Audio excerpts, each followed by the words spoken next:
आरोग्यं प्रददातु नो दिनकरः चन्द्रो यशो निर्मलम् भूतिं भूमिसुतः सुधांशुतनयः प्रज्ञां गुरुर्गौरवम् काव्यः कोमलवाग्विलासमतुलां मन्दो मुदं सर्वदा राहुर्बाहुबलं विरोधशमनं केतुः कुलस्योन्नतिम्। Very good, बहुत बढ़िया, बहुत बढ़िया। Thank you sir. एक मैं आप लोगों को चीज और बताना ऐड करना चाहूंगा। जब भी हम ये श्लोक पढ़ते हैं, चाहे नवग्रह का, चाहे कोई और भी, जब भी क्लास में पढ़ते हैं, तो जिन्होंने भी शूज या स्लीपर्स पहने हुए हो घर पर ही, वो अपने रिमूव कर दिया करें। जब भी हम यहाँ पर श्लोक पढ़ते हैं, तो आप लोग अपने शूज या स्लीपर जिन्होंने पहने हुए हो, उसको आप निकाल के साइड में रख दिया कीजिए, जैसे मंदिर में रख। क्योंकि हम श्लोकों के माध्यम से ईश्वर से प्रे करते हैं, प्रार्थना करते हैं, उसी प्रकार से जिस प्रकार हम मंदिर में करते हैं। ठीक है। देखो, होमवर्क जरूर करो। मैं आप लोगों के साथ अपना 100% देने को तैयार हूं और दे रहा हूं। तो मुझे अपना 50% तो दे दो। अगर आप लोग मुझे अपना 50% दे दोगे ना, 50 का 100 मैं खुद बना दूंगा। मार्क माई वर्ड्स, जो चीजें मैं आप लोगों को यहाँ दे रहा हूँ, लोग लाखों रुपए ले लेंगे तो भी नहीं पढ़ा पाएंगे आप ये चीज की वैल्यू जब आप थोड़ा पढ़ लेंगे ना, आप जब लोगों से डिस्कस करेंगे तब आपको मालूम चलेगी, शायद अभी नहीं लग रही। अगर यही मैं 20-50 हजार रुपये ले लेता आपसे, तब आप लोगों को समझ में आ जाता। संसार ऐसा ही है ना। लोगों को लगता है फ्री का ज्ञान है। अब वही है ना, योगा। पहले योग योग पार्क में, हर पार्क में कपालभाति, प्राणायाम, अनुलोम विलोम कराया जाता था। जब बाबा जी आए, बाबा जी ने 5-5 हजार रुपये लेकर के योग कराना शुरू किया, सबको लगा हाँ हाँ, योग से कुछ तो होता है ना। वही चीज है। तो ये हमने हॉरोस्कोप बनाई थी।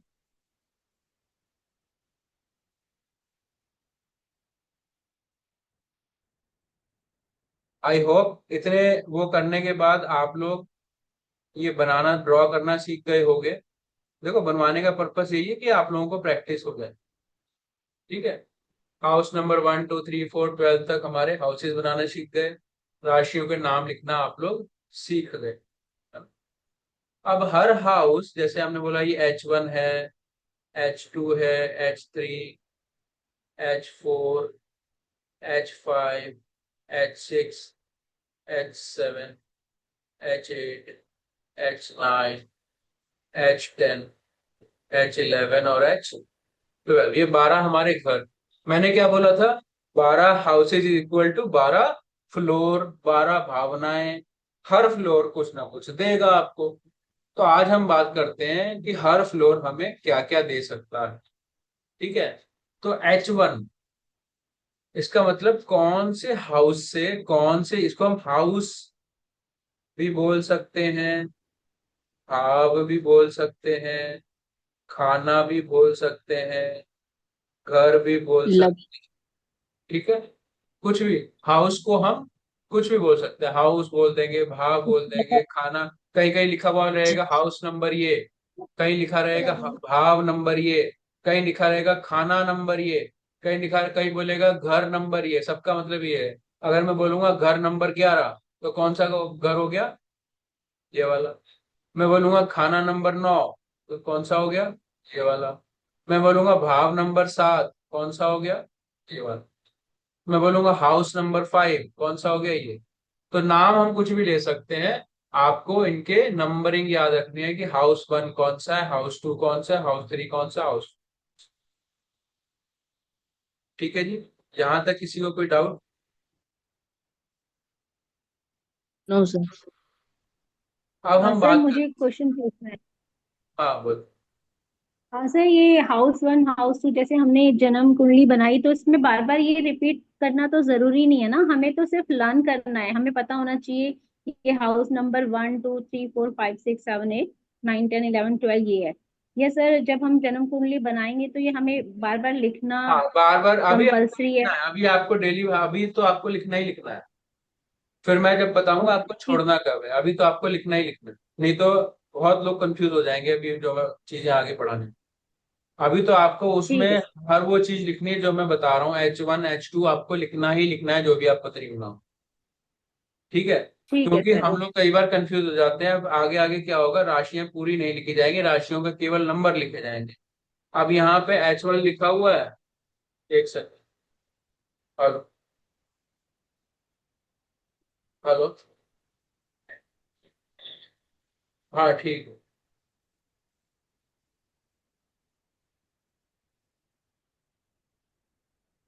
अभी H1 है और राशि में मान लो यहाँ पे 5 नंबर साइन बैठा है। 5 नंबर साइन किसका होता है? सिंह का सिंह का। तो अब लिए यहाँ अब सिंह नहीं लिखा जाएगा, यहाँ ऐसे राशियों के नंबर लिखे जाएंगे। तो अब हाउस नंबर 1 जी आपने जी नहीं सर। लिखा, 5 नंबर लिख दोगे तो शुरू शुरू में स्टूडेंट को कंफ्यूजन होती है, 5 नंबर घर है कि 5 नंबर राशि है। ठीक है। जी तो ठीक शुरू है। में आपको H1 H2 लिखना ही लिखना है, ये ध्यान रखना। ठीक है सर। अब हर घर यानी कि हर फ्लोर कुछ ना कुछ अपने अंदर सामान रखे हुए है, वो ये बताता है कि आपको कौन से घर से क्या क्या मिलने वाला है। ठीक है। तो धीरे धीरे करके बताऊंगा। एक घर जो है 100 चीजों को, 1000 चीजों को भी दे सकता है। शुरू में हम दो तीन दो तीन दो तीन चीजें करके करेंगे, आगे आगे बढ़ते चले जाएंगे। ठीक है। तो सबसे पहला घर जो होता है, हाउस नंबर 1 जो होता है, वो सेल्फ का होता है, अपने आप के बारे में। आपकी, आप खुद कैसे हो, आपकी बॉडी कैसी है, आपका स्ट्रक्चर कैसा है, आपकी पर्सनैलिटी कैसी है, ये आपका हाउस नंबर 1 बताता है। ठीक है। हाउस नंबर 2, ये वाला घर जो है आपके कुटुंब को बताता है, आपकी फैमिली को बताता है। अब ठीक है, आपकी कुटुंब यानी कि आपकी फैमिली को बताता है। ठीक है। जो घर नंबर 3 है, हाउस नंबर 3 है, ये सिबलिंग्स को बताता है, आपके भाई बहन। बहन। ठीक है जी। हाउस नंबर 4, ये आपके मदर को बताता है। सर हाउस नंबर 3 सिबलिंग बड़ा छोटा दोनों हो सकता है। छोटे छोटे, मेनली छोटे, मेनली ओके। छोटे को बताता। ठीक है। उसके बाद हाउस नंबर 4 आपके मदर को बताता है। ठीक है। हाउस नंबर, अभी मैं सिर्फ बता रहा हूँ जैविक कारकत्व, इनको बोलते हैं जैविक कारकत्व। कारकत्व, कारकत्व मतलब कैरेक्टरिस्टिक्स। जैविक यानी कि आपके रिलेशन के लोग, उनके कारकत्व। हर हाउस का एक कारकत्व होता है, हर हाउस की एक कैरेक्टरिस्टिक्स होती है, उसको ज्योतिष की लैंग्वेज में कहा जाता है कारकत्व, यानी कि किस किस चीजों को रिप्रेजेंट करता है वो, है ना। जल्दी, रिप्रेजेंट्स, किन चीजों को रिप्रेजेंट करता है, तो जैविक में किन चीजों को रिप्रेजेंट करता है वो बता रहा हूं। सबसे पहले फर्स्ट हाउस यानी कि मैं, सेल्फ को, खुद को बताता है। जब हम भाव नंबर 2 में जाएंगे तो आपके कुटुंब यानी कि आपकी फैमिली को बताएगा। अपना माइक म्यूट कीजिए भाई, जिसका माइक ऑन है प्लीज। हाँ, खाना नंबर 3 आपके भाई बहन को बताता है, मेनली छोटे। हाउस नंबर 4 मदर को, आपकी मदर के बारे में बताए। हाउस नंबर 5 आपके चिल्ड्रन।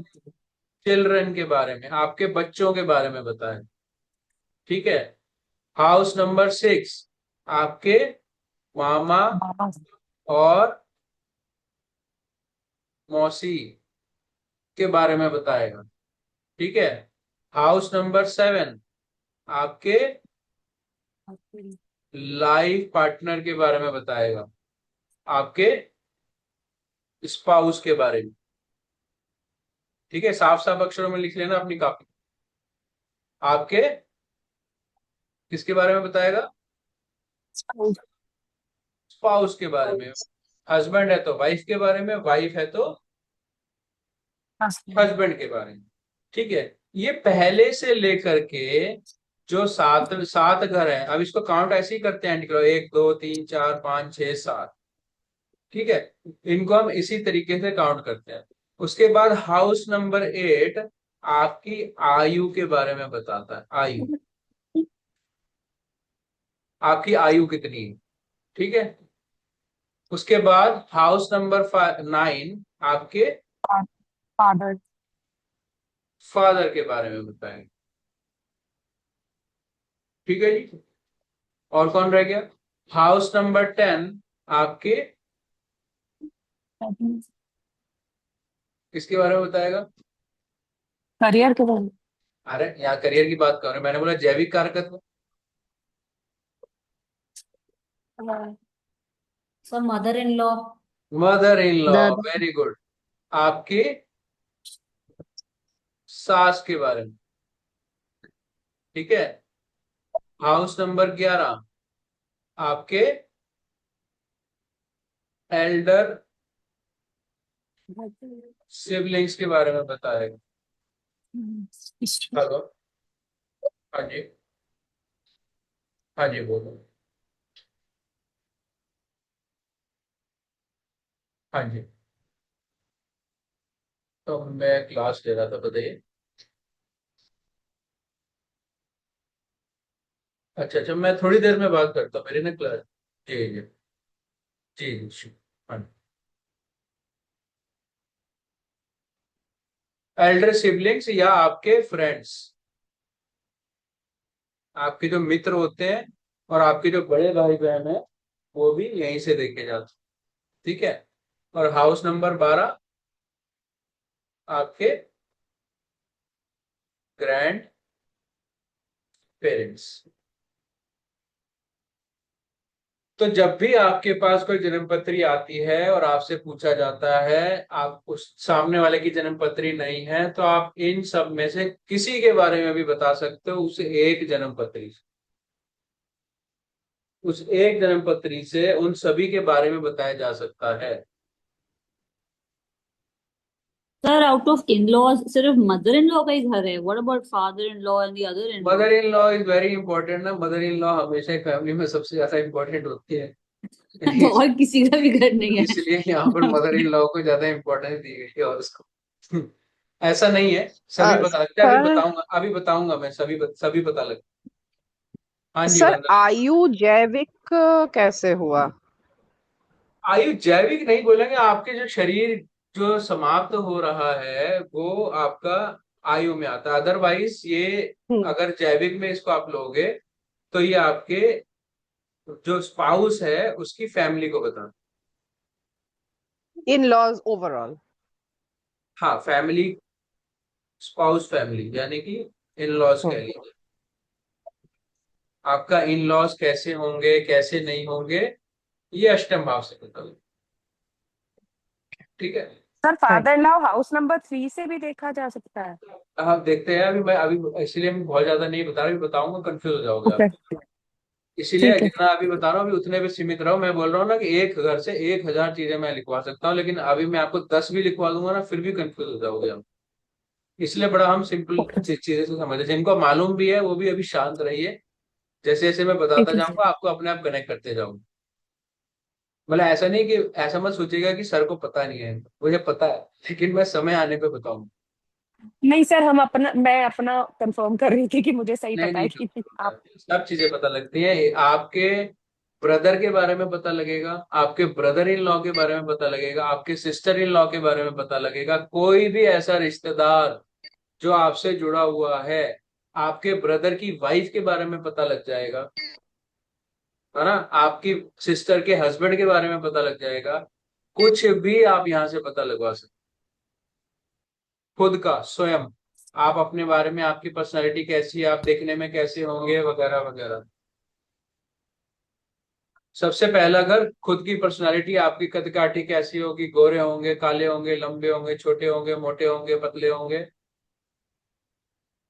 दिखने में कैसे होंगे, पर्सनालिटी कैसी होगी, वो सब फर्स्ट हाउस बताए। ठीक है, सेकंड हाउस आपकी फैमिली, आपका कुटुंब, आपका परिवार कैसा होगा? सेकेंड हाउस बताएं। तीसरा घर आपके छोटे भाई बहन, उनके साथ आपकी कितनी बनेगी कितनी नहीं बनेगी, उनका सुख है कि नहीं है। सुख, अब देखो, ज्योतिष में ये बहुत इंपॉर्टेंट टर्म होती है, इसको कहा जाता है इसका सुख नहीं है या सुख है। इसका मतलब ये नहीं है कि वो होंगे ही नहीं।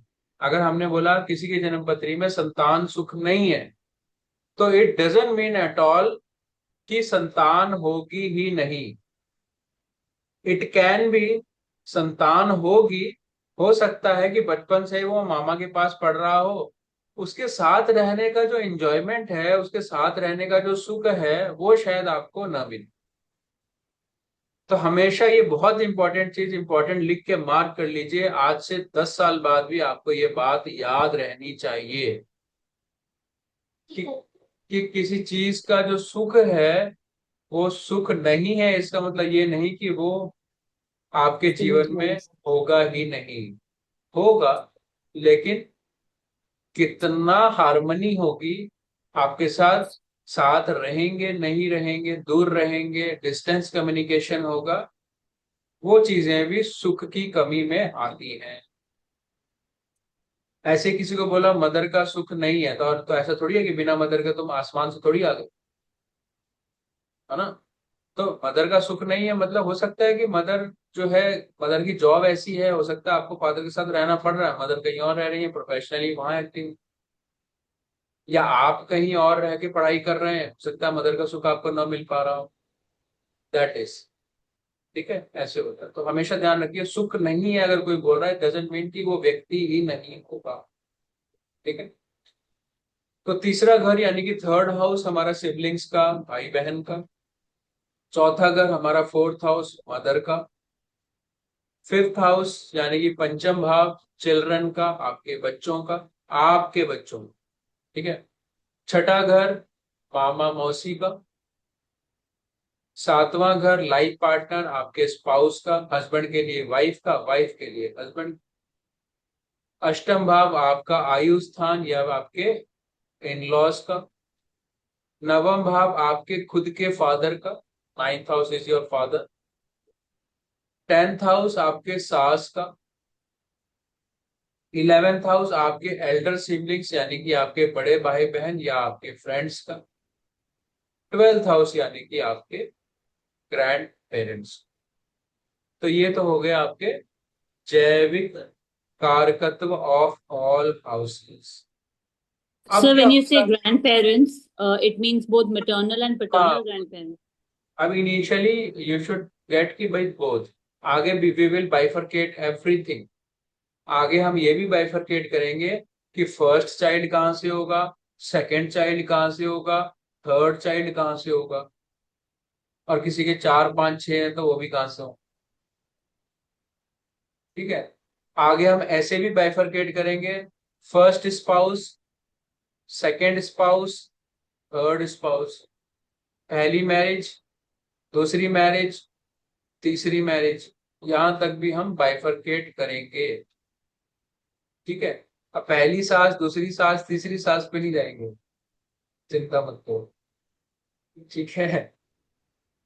तो फर्दर बाइफरकेशंस होती रहेंगी, लेकिन ये बेसिक है जो फिक्स्ड है, ये आपको रोज देखना है, रोज पढ़ना है। मैं ये नहीं बोल रहा इसको बनाओ अपने हाथ से, लेकिन रोज इसको एक बार केवल रीड जरूर करना है, तभी आपके सबकॉन्शियस में ये बैठेगा। ठीक है जी, अंडरस्टूड। किसी को यहां तक कोई डाउट हो तो बताओ। No, sir.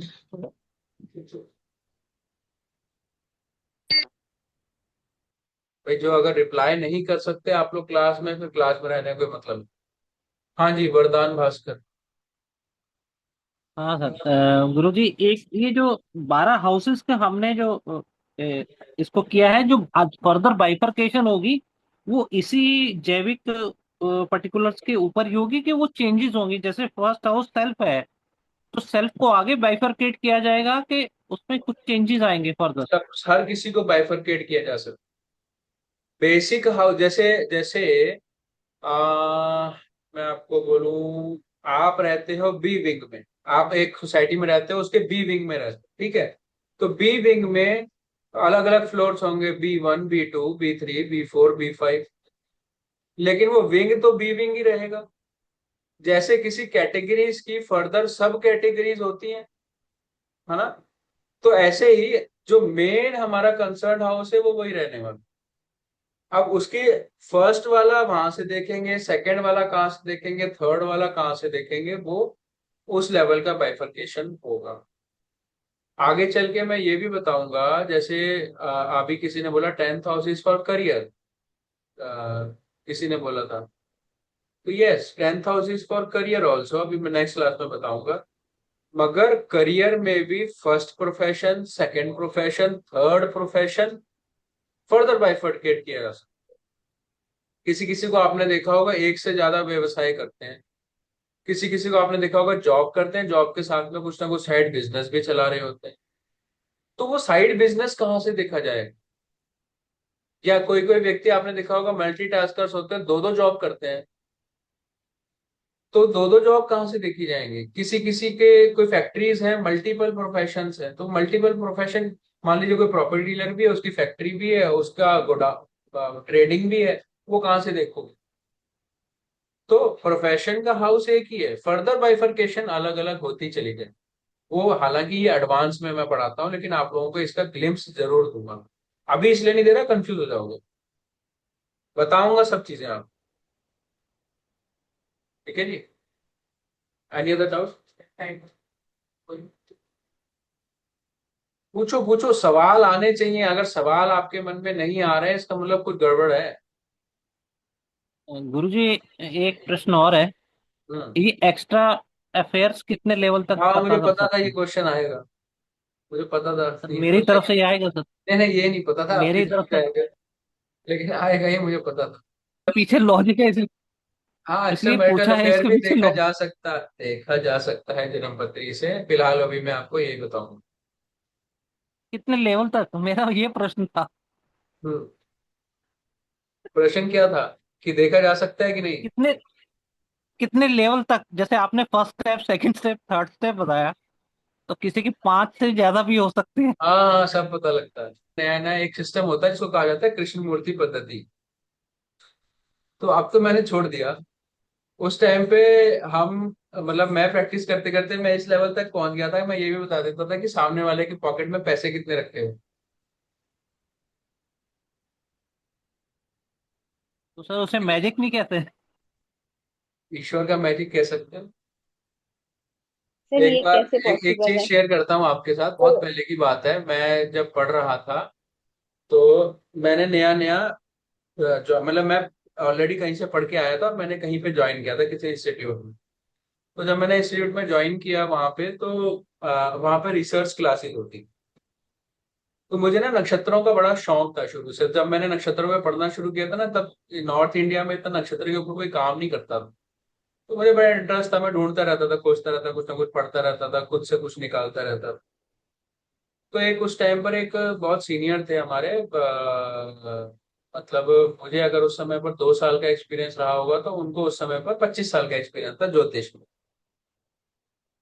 अब उनका एक बार मेरे पास फोन आया, मतलब तो ऐसे ही होता, हमारे यहाँ क्या होता था कि एक कोई भी रैंडम हॉरोस्कोप लगा दी जाती थी, और वो रैंडम मतलब ब्लाइंड हॉरोस्कोप, और मतलब ब्लाइंड हॉरोस्कोप को प्रेडिक्ट करना बहुत मुश्किल होता है, बहुत मुश्किल होता है भाई। ब्लैंक है, आप क्या बोलोगे, शुरू कहाँ से करोगे? अभी अभी 25-25 साल, 30-30 साल पुराने जोशियों को ये नहीं समझ में आता भाई ब्लैंक और बोल रहे क्या, कहाँ से शुरू करें भाई, कनेक्ट कैसे करेंगे इसको? तो हमारे जो टीचर थे वो 2-3 लोगों को खड़ा करते थे और मैं छिप के बैठता था, फिर भी मुझे कहते थे पुनीत तुम बोलो, मुझे बोलना पड़ता था। तो हैबिट हो गई, बोलते बोलते बोलते फिर कुछ चीजें समझ में आने लगी, कुछ चीजें हो जाती थी, कुछ चीजें लगती थी, कुछ चीजें नहीं लगती थी, जो भी होता। तो एक बार जो सीनियर थे उनका, वो इम्प्रेस हो गए होंगे मेरी किसी बात से या मेरी किसी प्रेडिक्शन से। तो मेरे पास शाम को 7-8 बजे उनका फोन आया। उन्होंने कहा कि मुझे ना किसी की जन्म पत्री दिखानी है। तो मैंने कहा अच्छा बताइए, जन्म पत्री किसकी दिखानी है। उस टाइम पे मैं फीस वगैरह नहीं लेता। तो मैंने देखी जन्मपत्री और मैंने कहा कि ये, बोले इनके बारे में कुछ बताओ। तो मैंने कहा डेट और टाइम ठीक है इनका? बोले हाँ ठीक है।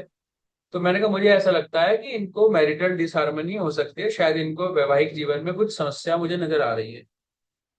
तो उन्होंने कहा कि इनका वैवाहिक जीवन तो बिल्कुल ठीक है, एकदम परफेक्ट चल रहा है। तो मैंने कहा नहीं, इम्पॉसिबल है।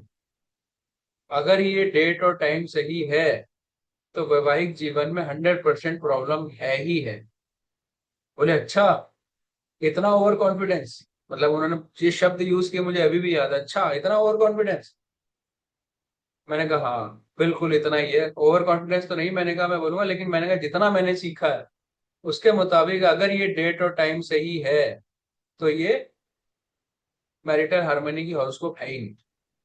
तो बोले अच्छा, उसको ना शायद कुछ डाउट है, एक बार डेट चेंज करना, 23 की 24 करके देखो। तो मैंने कहा 24 करी मैंने। तो मैंने कहा हाँ अब ये ठीक है, अब कोई इसमें मुझे मैरिटल डिसहार्मनी नहीं देने जा रहे। बोले अच्छा चलो अब इससे देख लो। तो मैंने कहा कि मुझे ऐसा लगता है 1.5 महीने पहले इनको ना कोई बहुत नुकसान हुआ है।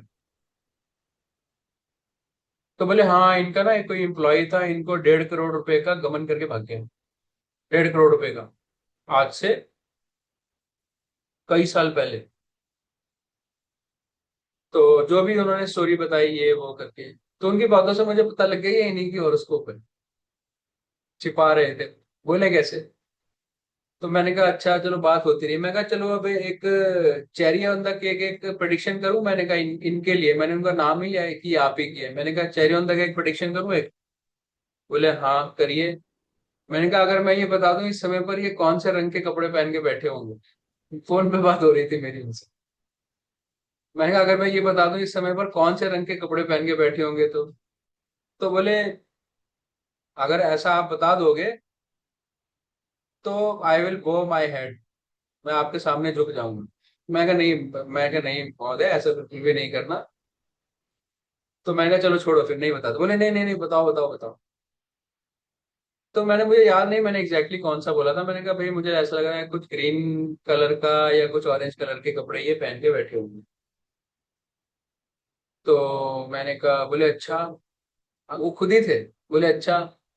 तो मैंने कहा जरा पूछ लीजिए उनसे। अब मैंने कहा मुझे भी क्यूरियोसिटी हो रही है कि भाई कौन से रंग के कपड़े पहने, देखे हम सही हैं कि नहीं।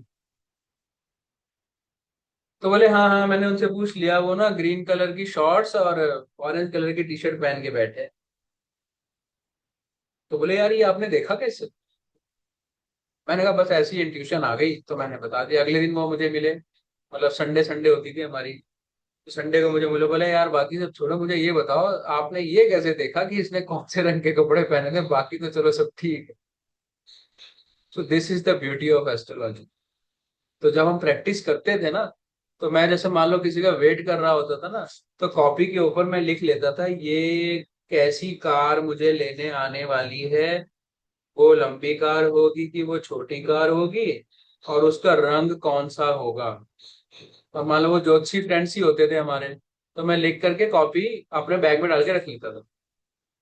और फिर मैं उनको फोन करता था कि आप क्या नाम है, जब आओगे तो मेरे पास एक कॉपी है उसमें ये चीजें लिखी होंगी, खुद खोल के देख लेना, ये मत बोलना कि चीटिंग करिए।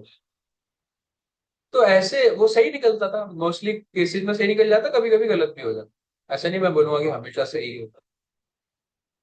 तो this is the beauty of astrology. ये एस्ट्रोलॉजी की ब्यूटी है कि आप किसी भी हद तक सामने वाले को बता सकते हो, जवाब इन चीजों को साध लेते हो। हालांकि अब मैंने बताना बंद कर दिया इन चीजों को, अब मैं नहीं बताता। मैं उस टाइम पे एंटरटेनमेंट पर्पज तो होता है ना, आदमी सीखता है तो चीजों को एंटरटेनमेंट पर्पज के लिए चलो यहाँ अप्लाई करते हैं, वहां अप्लाई करते हैं, ऐसे अप्लाई करते हैं वैसे। अब ऐसे ही किसी का फोन आया, मेरे कजन थे, उन्होंने बोला कि ये ना जरा मुझे एक चीज बताओगे आप। नहीं, मैं उनके साथ कहीं गया हुआ था, उनको ना किसी से पेमेंट लेनी थी। तो मैंने, उन्होंने बोला कि सर कुछ पेमेंट देंगे क्या? तो मैंने कहा नहीं नहीं सर, काम ही नहीं है जी, पैसे ही नहीं है जी, जैसे होते हैं ना कईयों की आदत, पैसे ही नहीं है जी, हमारे तो ड्रॉअर में 2,000 रुपये भी नहीं पड़े होंगे, ये वो ये करके। मैंने कजन से कहा कि इनके ड्रॉअर में अभी कम से कम 1 लाख रुपए रखे हुए हैं। तो बोले हैं। मैंने कहा लगा लो शर्त। तो बोले, उन्होंने कहा, उन्होंने मेरे ऊपर ट्रस्ट करके शर्त लगाई। बोले सर, अगर आपके लॉक ड्रॉअर में 1 लाख रुपए से कम पैसे हुए ना, तो जितने मेरी पेमेंट है मैं सारी छोड़ दूंगा। और अगर 1 लाख रुपए हुए तो जितनी पेमेंट निकलती है आपको डबल देने पड़ेगी। उन्होंने कहा भैया, तुम अपनी पेमेंट ले लो, लेकिन ये मुझे बता दो, तुमको पता कैसे लगा कि मेरे ड्रॉअर में 1 lakh? This is the power of astrology. This is the power of. ठीक है जी। सर ये सब जो सर पता करते हैं, ये जो पता इंट्यूशन करते हैं, पावर की वजह से आप सबको ये सब चीजें पता चल जाती। हाँ जी। सर इंट्यूशन पावर, बहुत सारी चीजें इंटरनली हो सकती इंट्यूशन है, पावर। इंट्यूशन भी होती है, कैलकुलेशन भी होती है, एस्ट्रोलॉजी भी हो सकती है, बहुत सारी चीजें धीरे धीरे करके आपको सब चीजें समझ में आने लगेंगी। बस जुड़े रहो आप। Okay sir. Sir what is a blank horoscope? आपने कहा था कि ब्लैंक हॉरोस्कोप रखते हैं, तो वो क्या होता है?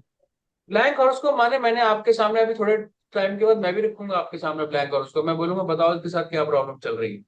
That is called blank horoscope. अच्छा, मतलब हाउसेस सारे होंगे, राशियां होंगी, लेकिन नाम वाम कुछ नहीं नहीं नहीं, होगा, सब टाइम ऑफ कुछ बर्थ होगा, वगैरह कुछ प्रॉपर नहीं हॉरोस्कोप हाँ होगी। That is called blind horoscope reading. हाँ। ब्लाइंड हॉरोस्कोप रीडिंग माने आपके सामने मैं एक हॉरोस्कोप प्रेजेंट कर रहा हूं and I am asking you, बताइए इस नेटिव को क्या प्रॉब्लम चल रही होगी। तो वो आपको अच्छा, हॉरोस्कोप से ओके, आप एनालाइज करके मतलब हाँ, वो आपको ओके, हॉरोस्कोप से अच्छा एनालाइज करके ठीक है। बताना है कि इसके साथ एक्चुअल में इशू क्या चल रहा हो। वो बहुत मुश्किल होता है बताना। हाँ हाँ। कहाँ से शुरू और करोगे? आपने सर केपी क्यों, आपने केपी बंद कर दिया? आपने टीच करना बंद कर दिया या प्रैक्टिस करना बंद कर दिया है? नहीं, टीच केपी करना आई एम, बंद कर दिया? नहीं नहीं करता हूँ मैं KP. I am practicing KP, I am teaching KP, मेरे कोर्स भी चल रहे हैं केपी के। अच्छा, नहीं आपने कहा अभी बंद कर दिया है, तो So इसलिए मैंने what's मैं पूछ इस रहा KP? था। तरीके मैंने इस तरीके की प्रिडिक्शन करना बंद कर दिया कि आपने कौन से कपड़े अच्छा, पहने। प्रेडिक्शंस बंद कर दिया। एंटरटेनमेंट टाइप की अच्छा, प्रिडिक्शन करना बंद कर दिया। Okay So okay. KP is the acronym for what? What is KP? KP stands for Krishnamurti Paddhati. Okay. Astrology की ही एक ब्रांच है, इसको कहा जाता है कृष्ण मूर्ति पद्धति। कभी मौका Okay. मिलेगा तो आपको वो भी पढ़ाएंगे। सर जैसे हॉरोस्कोप बनानी होती है तो आप कौन सा सॉफ्टवेयर या कुछ हम मतलब आप कर कोई भी सकते हैं? सॉफ्टवेयर यूज कर सकते हो। फिलहाल आप लोग तो ऑनलाइन अगर आपको यूज करना है तो आप एस्ट्रोसेज करके ऑनलाइन एक वेबसाइट है, उस पर बना सकते हो। नहीं तो एक फ्री का सॉफ्टवेयर है, आप लोग नोट कर लीजिए, जे होरा, जगन्नाथ होरा। वो जे बहुत हो अच्छा रहा, ओके। सॉफ्टवेयर है, फ्री सॉफ्टवेयर है। और उस व्यक्ति ने मतलब वो अच्छे अच्छे महंगे महंगे प्रोफेशनल एस्ट्रोलॉजर्स को, प्रोफेशनल सॉफ्टवेयर्स को भी उस सॉफ्टवेयर ने फेल किया है। इतना जबरदस्त सॉफ्टवेयर है। मैं अक्सर अपने जो एडवांस में पढ़ाता हूँ, कि जैसे केपी हो गया, नाड़ी हो गया, नक्षत्र हो गया, उन सबको वही सॉफ्टवेयर ही यूज करवाता हूँ। इतनी कैलकुलेशन है, इतने बढ़िया बढ़िया तरीके से उसने किया हुआ है, मैं बता नहीं सकता। थोड़ा सा पर उसमें सर फर्क। ऐसा क्यों होता है कि जैसे कुछ सॉफ्टवेयर्स आप ऑनलाइन डालते हैं हॉरोस्कोप बनाने के लिए, तो किसी दो सॉफ्टवेयर्स में ऐसा मैंने देखा है कि जब हॉरोस्कोप बनाई है तो कई बार कोई ग्रह एक में थर्ड हाउस में बैठा है और दूसरे सॉफ्टवेयर से बना रहे हो तो वही फोर्थ हाउस में बैठा है, तो कौन सी वाली फिर करेक्ट होगी, ये वो मैं कैसे पता आपको चलेगा? बताऊंगा। वो देखिए, सॉफ्टवेयर दोनों ही गलत नहीं है, दोनों की कैलकुलेशन में फर्क होता है, इसलिए वो हाउसेस बदल जाते हैं। वो मैं आगे चल के बताऊंगा ऐसा क्यों होता है। आप लोग मानेंगे ये चीज, जैसे अभी आपने ये सवाल पूछा ना, हाँ ये जी। सवाल का जवाब बड़े बड़े ज्योतिषियों को ही नहीं पता कि ऐसा क्यों होता है। वो बोलते हैं नहीं नहीं, वो तो सॉफ्टवेयर ही गलत है। नहीं, सॉफ्टवेयर गलत है ही नहीं, वो तो कंप्यूटर है भाई, उसने तो कैलकुलेशन करके देना है आपको। वो कैसे गलत हो गया? पर सॉफ्टवेयर उससे गलत। बहुत चीजें बदल जाती है ना, ग्रह हाँ, कौन सा बैठा है तो थर्ड में वो सॉफ्टवेयर फोर्थ गलत में नहीं चला है, गया। हमने उसके अंदर सेटिंग्स कैसी की हुई है, क्या हमने कैलकुलेशन लगाई है, क्या एनाम्स यूज किया है, क्या हमने लहरी लगाया है, चित्रपक्ष लगाया है। बहुत सारी चीजें होती हैं, तो मैं आपको दो तीन टेक्निकल चीजें बताऊंगा कि किस वजह से ऐसा हो। ओके। ठीक है, डोंट वरी, वो समय। ठीक। अभी फिलहाल मेरी आप लोगों के लिए सजेशन ये है, अभी फिलहाल आप लोग कोई किताब खोल के ना पढ़ें। जो जो चीजें मैं बता रहा हूँ ना, उस हिसाब से ही चलो। मैं आप लोगों को खुद बताऊंगा कि आप कब किताब पढ़ सकते हो, क्योंकि अगर अभी से, मैं मना नहीं कर रहा, जो इच्छा है पढ़ो, लेकिन मेरे पढ़ाने के तरीके आपको पहले तो उस किताब में मिलेंगे नहीं, और हो सकता है कोई कोई चीजें आपको वहां कॉन्ट्राडिक्ट लगे, फिर आप बोलोगे सर तो गलत पढ़ा रहे हैं, किताब में तो सही लिखा है, सर ही गलत पढ़ा रहे हैं। तो मैं जो चीजें पढ़ा रहा हूँ वो अपने एक्सपीरियंस से पढ़ा रहा हूँ, तो जो मैंने इतने 18-20 सालों में चीजें देखी हैं, गेन की। तो किताबें खोल सकते हैं, लेकिन उसको अभी बहुत ज्यादा घूम जाएंगे आप उसमें, अगर आप उसको पढ़ने की कोशिश करें। इच्छा आप सजेस्ट मैं ये बोलूंगा कि मेरे नोट्स बनाओ, ये नोट्स आपको लाइफ टाइम काम आने वाले हैं। आज से 10 साल बाद भी आप खोलोगे ना, आपको कोई चीज अटक रहे होगे तो आपको यही नोट्स काम आने होंगे। मैंने अपने नोट्स आज तक संभाल के रखे हैं, मैं 20-22 साल पुराने नोट्स। हाँ गुरुजी, हम अपना हॉरोस्कोप कितने पीरियड में देख पाएंगे? देख लो अपना, और उसको क्या बेसिक। अरे पंचतत्व तो मैंने आपको नहीं, पढ़ाई दिए, पंचतत्व से देख लो आप।